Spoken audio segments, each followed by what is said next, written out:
This is the FCB Podcast Network.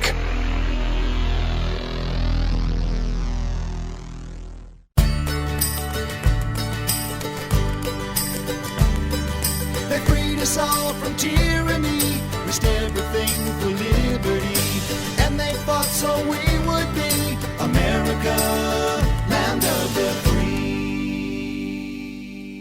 Hello, and welcome back to the Growing Patriot Podcast, American History for Kids. I'm your host, Amelia Hamilton. In the last episode, we heard about George Washington being inaugurated, being made president in New York City. But we know that now the capital of the United States is in Washington, D.C. In this episode, we're going to find out how it got moved there, when, why, and even the story of a sneaky cow.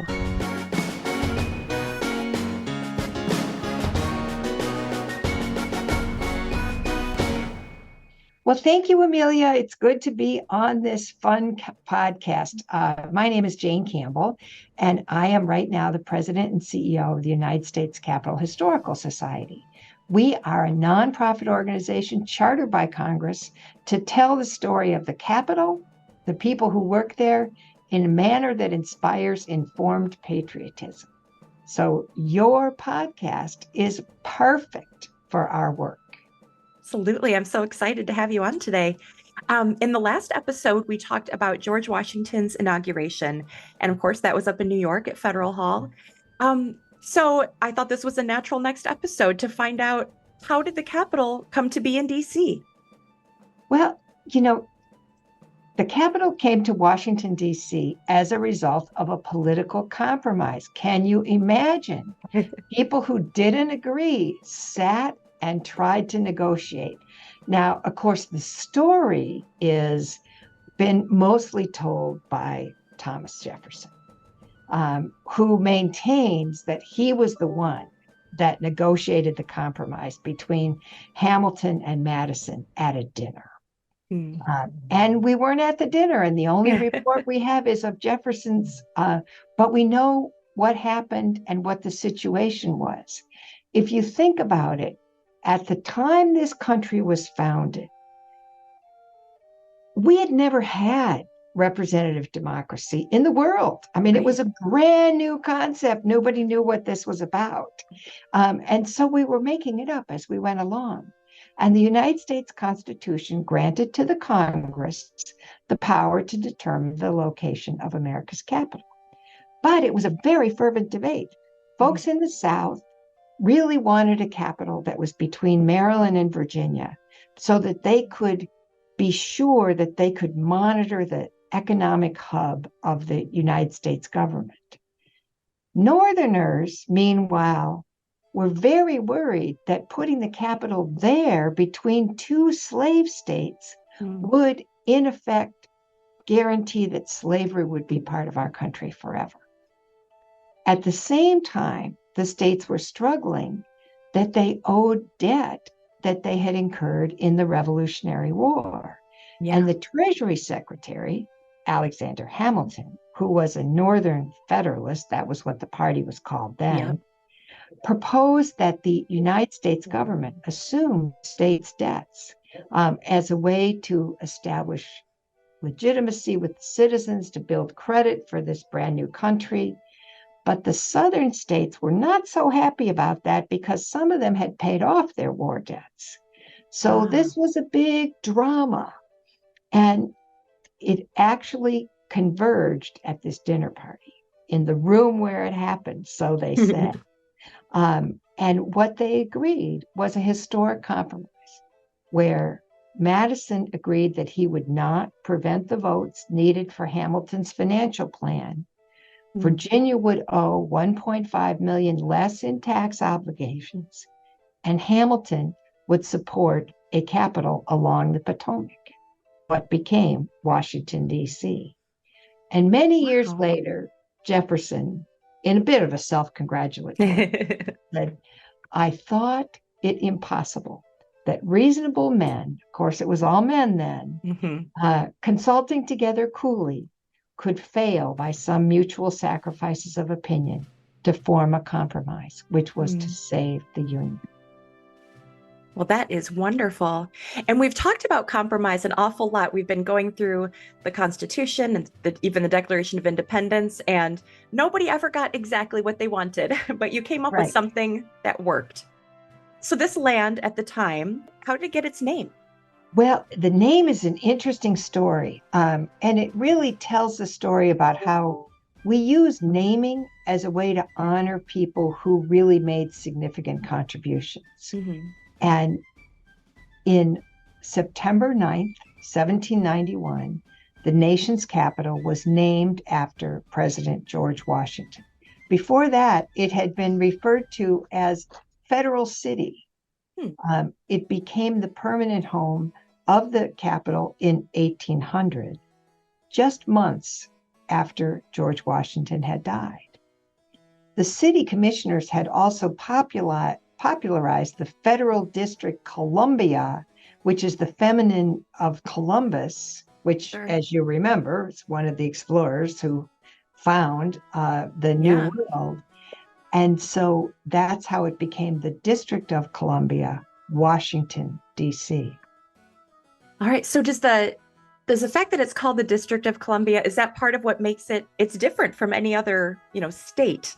Right. Quote, District of Columbia.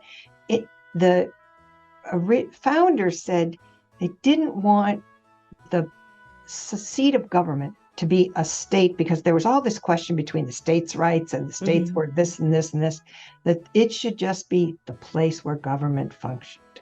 Therefore, they created the District of Columbia.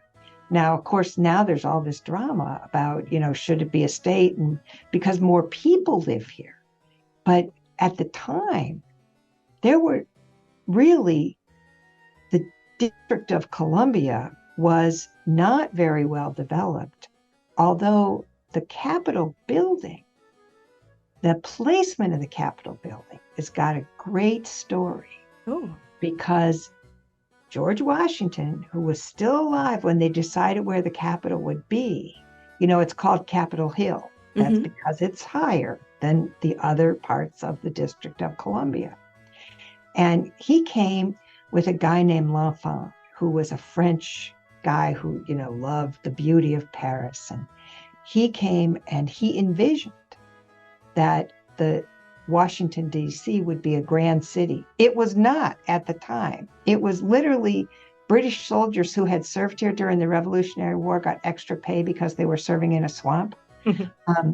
But he and George Washington designated Capitol Hill as a plateau awaiting a monument. That monument is the United States Capitol. wow. And when was that? When was the Capitol the actual Capitol building built? Now, the cornerstone was laid on September 18th, 1793. But that didn't mean the building opened right away. Right. It took a while for everybody to get ready to do it. And remember, that time, we didn't have like architects, which is a profession now where people design buildings and they know how to do it. So they had like an open competition and asked people to send in what did they think it should look like. And it was kind of a, open situation. And the guy who sent in the design that was chosen was a medical doctor. Can you imagine? They had an idea. Jefferson wanted the Capitol somehow to mirror the models of antiquity. And in the end, the design that they approved they felt was inspired by the Pantheon in Rome for its grandeur, its simplicity, and its convenience. But the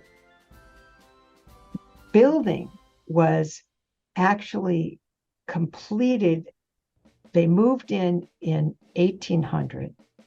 Okay. And in the same building was Congress, the Supreme Court, and the Library of Congress. They were all in there together in one wing. And then they built the second wing in 1807. But in 1814, during the War of 1812, the British came in and burned the Capitol down. So what we now know as the dome, it was burned. And so they had to rebuild it, which they did. And if you think about the Capitol has changed as the country has changed. During the Civil War, can you imagine? The country was at war, chaos was reigning, finances were a mess. The historic dome had wooden columns. Oh. And in order to build one, as they had expanded, the country had expanded, so they had to have more spaces for the members. There were more senators because there were more states. There were more members of the House of Representatives because there were more people. So they expanded the House and Senate wing, which was what we think of them now. And then the dome, it looked too small. Plus, it was falling. That was a problem. So they did a brand new renovation, and that was when they did cast iron. Because cast iron is actually stronger and lighter than wood. Can you imagine? Wow. Not something we instinctively know of. Yeah. And that building was worked on during the run-up to the Civil War, and Abraham Lincoln, during the Civil War, what we know of as the Rotunda now, that glorious space with those amazing port pictures, which I'm happy to tell you about, was a hospital. Wow. It was a hospital for Union soldiers. So there's been a lot that's gone on in the Capitol.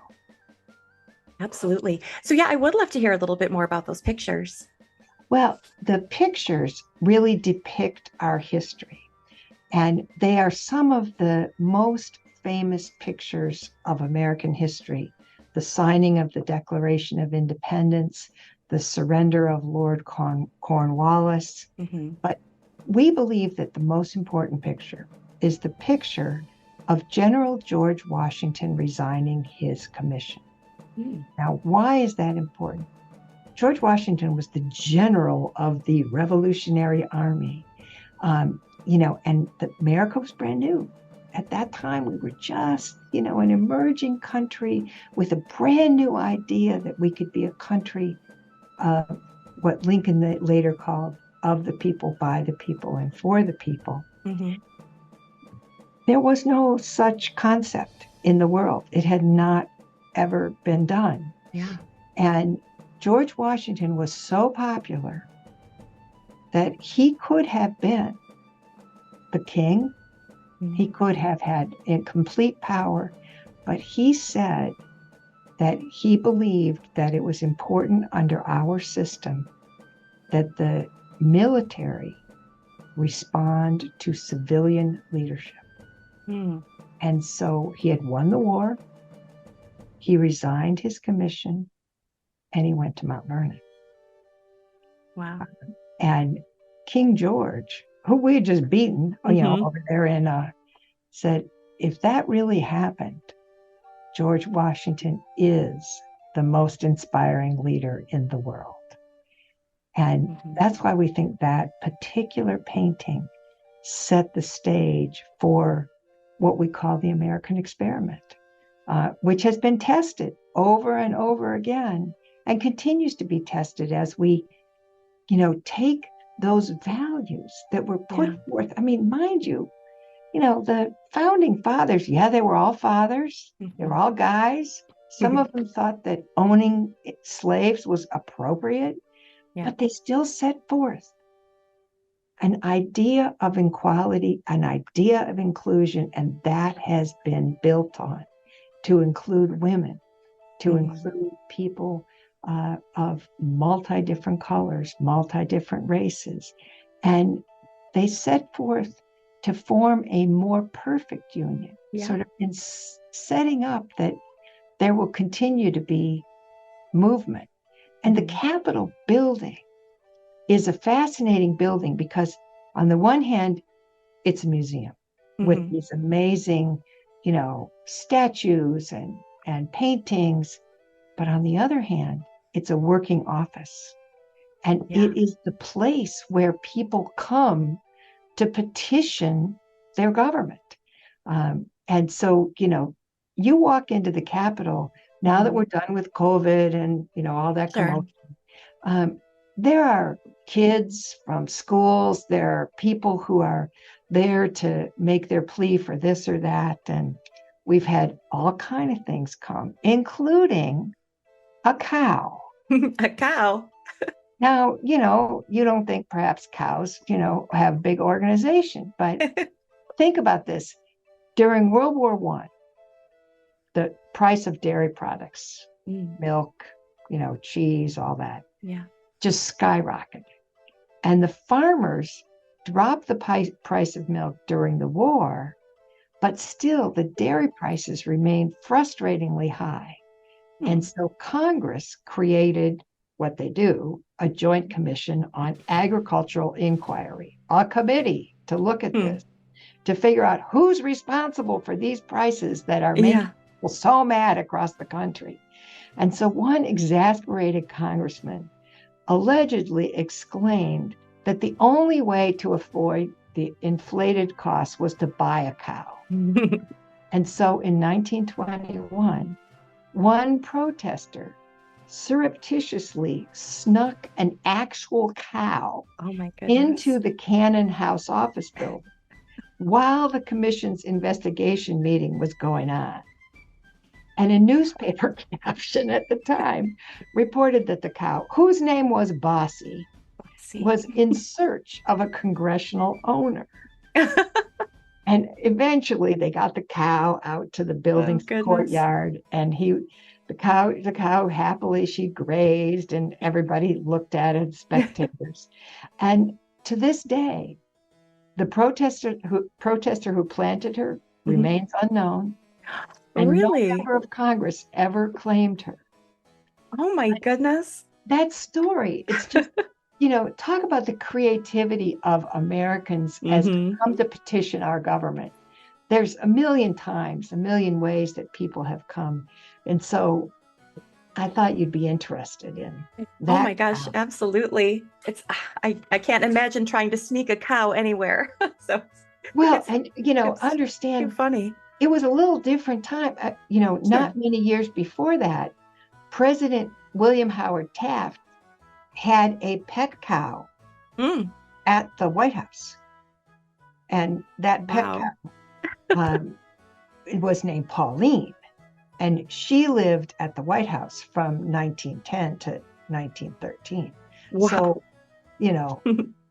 Gosh, we've seen a lot of dogs and cats at the White House, but I didn't know there was a cow. Well, now you have learned something new. Now I know about this her podcast. That is too funny. I love it. So I also wanted to ask you, like you mentioned, this is a place where people can petition the government. And, it's a working office, like you said. So what happens in there now? Because it doesn't have, all of the, like you said, it used to have the Supreme Court and all of these other functions. What happens in there now?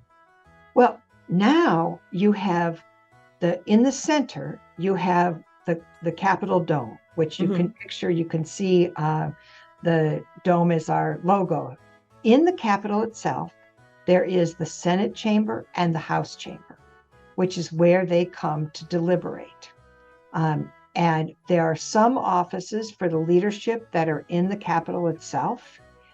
There also is now what we call the Capitol Complex, which includes 3 buildings for congressional offices for each chamber. So there are 3 House buildings and 3 Senate buildings where the members of Congress have their offices and their staff, and they do a number of meetings with constituents and such there.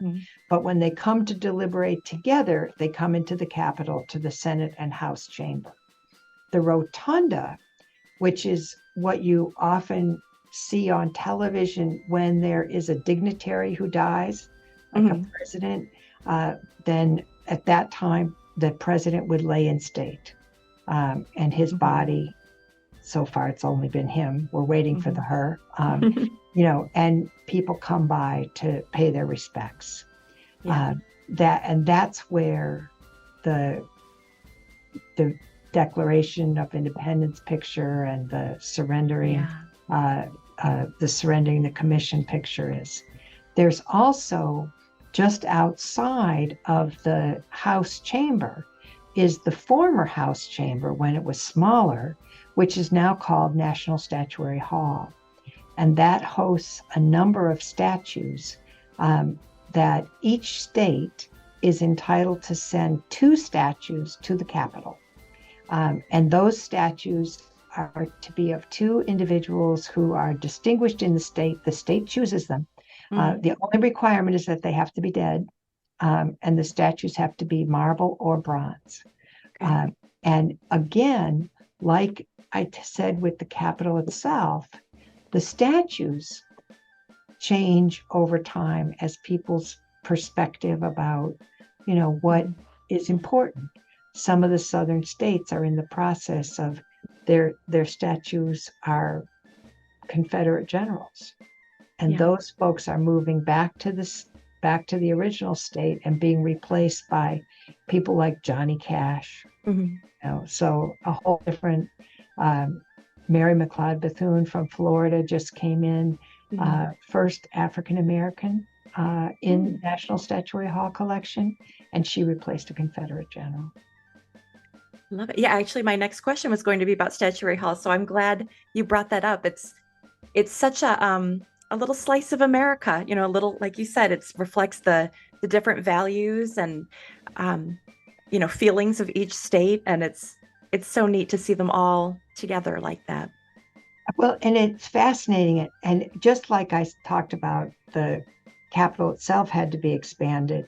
The statuary collection is now in a variety of places around the Capitol, including the relatively new Capitol Visitor Center, because National Statuary Hall, there were so many states and so many statues, they were concerned that the floor would fall in. Oh, goodness. That would not be good. Plus, you had rows, and so nobody wanted to be in the back row. Yeah. So now there are, the statues are more dispersed. Some are in the crypt, the crypt is just underneath National Statuary Hall. And the crypt is interesting because there is a star in the crypt, which is the geographic center of Washington, D.C. Oh, wow. And there is an empty tomb. It was built to have George Washington's remains there. But the Capitol didn't finish till 25 years after he died. And so his family was like, he's totally fine in Mount Vernon. We're not picking. I suspect he might have preferred Mount Vernon anyway. Well, that's what they say. So there literally is an empty tomb. There's no one there. But in the crypt are statues from each of the 13 original colonies. Oh, wow. Yeah. That's very cool. I love that, like you said, it's a museum as well as, working office building. And it really just reflects how our country has grown and changed over a couple of centuries. And continues to, continues to grow, continues to change, continues to evolve. It's fun to watch there in both the crypt and in Statuary Hall and in the rotunda.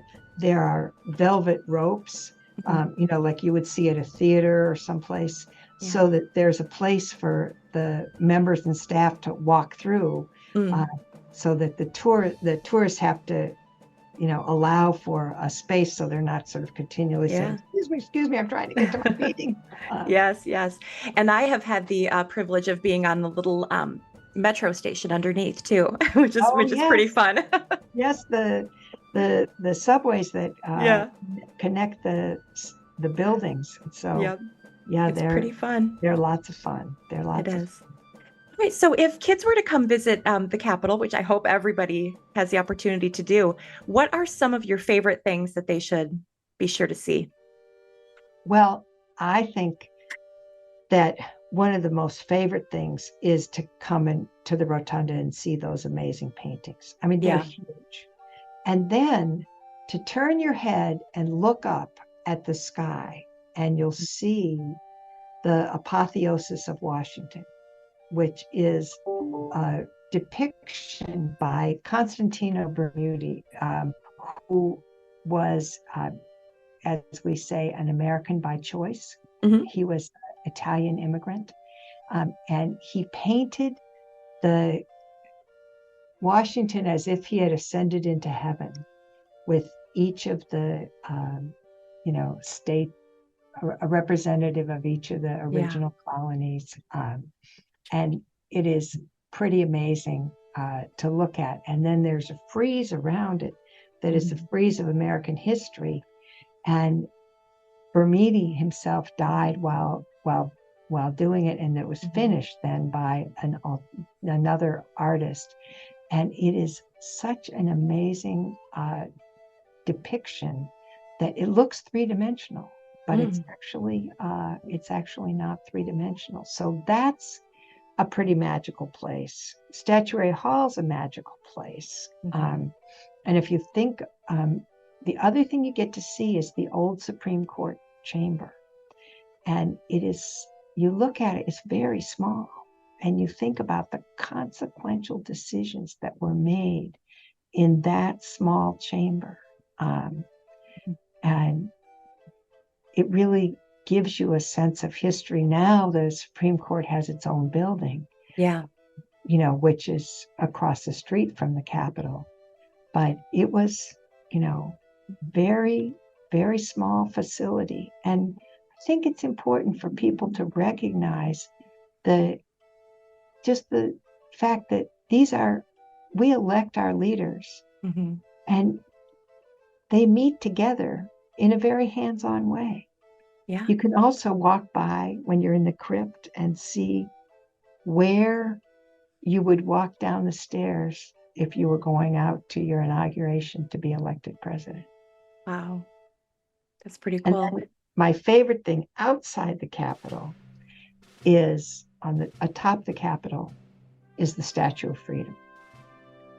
Now, the story of the Statue of Freedom is a great story. It is a bronze statue. It is 32 feet high. But since it's 400 feet up in the air, it looks pretty small. And it was put on at the end of the Civil War. I told you that Lincoln was rebuilding the Capitol even during the Civil War. He never gave up. He wanted it to be a symbol of the unity of our country. Yeah. And there was a lot of debate about whose statue should go up at the top. Some people said, oh, it should be George Washington. And then other people said, we've had enough of George Washington. We need to, have it be. What is unique about America? What's unique about America is that we're dedicated to freedom. And so the Statue of Freedom is symbolic. It's not a, human person. It's and so there was a lot of discussion about how to do that and what to put in. And it was cast in bronze, but it was developed overseas in Italy, where the best sculptors were, and sent across in pieces, and then had to be reassembled and then cast in bronze here in Bladensburg, Maryland, outside of DC. And the person, William Crawford, who was doing it, had one of his enslaved people, Philip Reed, who was the best at doing this, working. And Philip Reed worked on the Statue of Freedom as an enslaved person. During the time that he was working on the Statue of Freedom, President Lincoln issued the freedom for all of the enslaved people in Washington, D.C. And so Philip Reed, for the last 7 months of working on the Statue of Freedom, was paid as a free person. I have goosebumps. Yeah. That is such a wonderful story, and it encapsulates so much about the American spirit. It does. It really, love that. And that's why, when you look up and see it, it is really something else. Well, thank you for sharing it with us today. And thank you for being here today. This was a great background on how the Capitol came to be where it is, and why it's so important, and something that I think everyone should visit and experience. Absolutely. It is important that our children understand the values of our country. Yeah. Those values don't mean that we're always going to agree, but it means we're going to care about this country surviving and showing the way to freedom and inclusion and equality. And that sometimes we say the Capitol is where we come to argue, where we come to debate how to get stuff done. Yeah. But at the end of the day, we find a way to compromise. We do. And that's why the American experiment endures. Exactly. And will continue. Well, thank you so much for joining us today. This was just a wonderful episode. Thank you, Amelia. Thanks for having me. Thank you for listening.